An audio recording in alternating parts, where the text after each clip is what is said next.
Hello, my friends. Have you ever heard the description dark night of the soul? It's an interesting question, and it has many answers. But I would like to share with you a beautiful sonnet that was given to St. John of the Cross, which he wrote and shared with his colleagues. But he was a great devotee of his friend Teresa of Avila. And here in his wonderful book, The Voice of the Spirit, he says, "The song of the soul having attained union with God by the way of spiritual negation." And it's from a theme, the ascent of Mount Carmel and the dark night of the soul. Within the shadowed night, my cares inflamed in fire, O joyous flight!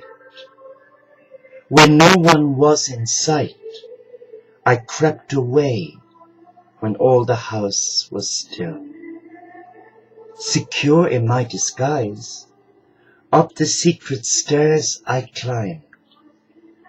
O blissful enterprise!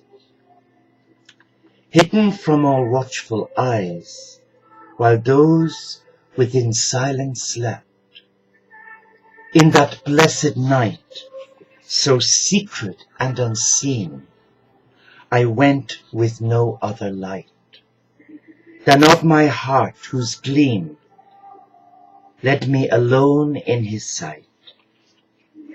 It blazed and showed the way, brighter than the dazzle of high noon, to where the loved one lay, whom I had so surely known, where there was no one else to be found. O night that led my eyes, O darkness better loved than morning skies, O night that clasped the lover to his bride, each of them transfigured into ecstasy such as love all lovers unifies. Within the flowering of my soul, which for himself he tended whole, he closed at last his sleeping eyes, and I gave to him all that I owned. As gently as in the air the cedar sighs, around the battlements sped, the wind to spread his fine hair wide with his gentle hand. My throat he pierced, and all my senses then were atrophied. Lost to myself alone, my face pressed upon his own. I ceased all that I had endeavored, and from me all cares I severed, to toss them to the lilies there to die. A beautiful sonnet describing the ascent to Mount Carmel and the dark night of the soul. Those of us who are in love with God, whether that God is Jew, Hindu, Sikh, Muslim, or Christian, Baha'in, or what have you, at some stage in our spiritual pathway to God, we will encounter a time when the beloved seems very far away, when the soul is hungry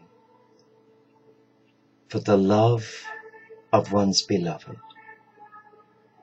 There is an emptiness, a hankering, a deep spiritual loneliness that leaves us feeling so fractured, isolated, wounded. But we soldier on knowing that this will pass. And yet the passing may take a day, a week, a month, a year, a lifetime. There are many holy men and women who persevered in their vocation, their commitment, their service, their ministry, who had no respite from this spiritual isolation. You could call it a test of wills. I've experienced, or rather encountered, the dark night of the soul quite a number of times, and I could only describe it to you as a spiritual depression. And unlike reactionary or endogenous depression, the dark night of the soul doesn't have a cure. It doesn't have an antidote that I know of, except patience, perseverance. And what happened for me was that I truly felt that my God had abandoned me. And I felt so alone, like a little puppy being taken from its mum who's breastfeeding. Like when you go to buy a little puppy and it's separated from its mom. It whimpers and cries for its mom. The soul does exactly the same.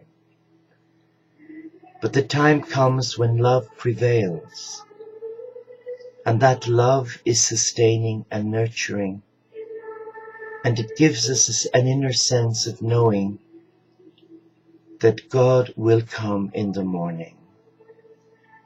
It's about trust. It's about not throwing out the baby with the bathwater. It's about taking responsibility for how you are and where you're at, and not giving in and giving up the cause. Because the enemy of our soul loves it when we have the dark night. Oh yes. Because they implant seeds of despair, hopelessness. Is it worth being in service to a loving God if this is what happens to us? But you know, the good that comes out of the dark night of the soul is a spiritual enrichment, where we may have felt spiritually impoverished or cast adrift in a rubber dinghy on a high sea. But when the sunrise comes, it is beautiful. Because in that sunrise, there is everything we need. And then we're brought back into that sense of balance and harmony that facilitates our divine connectedness with a loving God. And it's about allowing nature caress you and heal you in that wilderness of your soul.